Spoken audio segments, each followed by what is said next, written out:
Pam O'Connor. I am on the City Council in Santa Monica, California.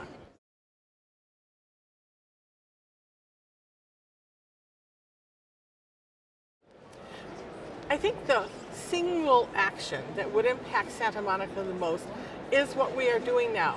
We have a plan, but this is not a long-term plan. I mean, those are good, but what we've done is we have in place a plan that is 15 actions that can be taken by the end of the year 2015, this year, to bring our greenhouse gas emissions to the goal that we set back about 20 years ago to achieve that. And then what is that? Short-term actions. And that has to do with how people live, how we are using transport, active transportation, growing our bicycle network, things that both help people in terms of their health and activity, but also reduce greenhouse gas emissions. What are the kinds of things we can do as we grow our housing in Santa Monica?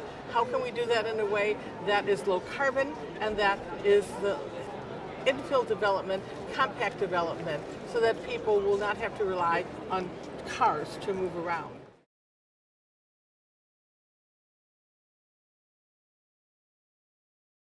In terms of what are the concerns about climate change, we are seeing right now in California a serious drought. So how, moving forward, do we supply ourselves with the water necessary for life?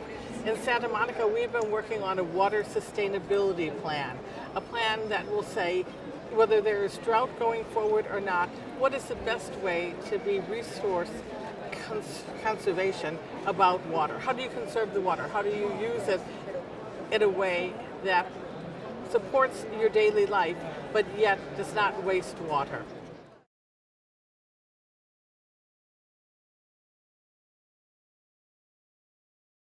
The change that I hope to see in my city, in Santa Monica, my region, and frankly, I guess the world, but the day-to-day life in Santa Monica, are people living more sustainably. And I see it every day, especially in how people are getting around.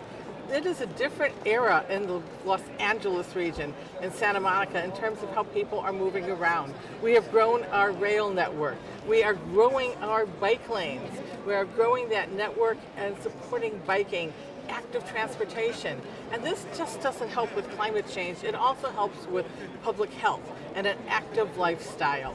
So those are the things that people of all generations in Santa Monica and the region of Los Angeles have latched onto. And I think if people come to our region, they'll see a very different Los Angeles and Santa Monica than it was 10 years ago, and over the next few years, even more is happening to change that landscape and make it support active living choices, which all lead to sustainability. Santa Monica is taking action on climate change.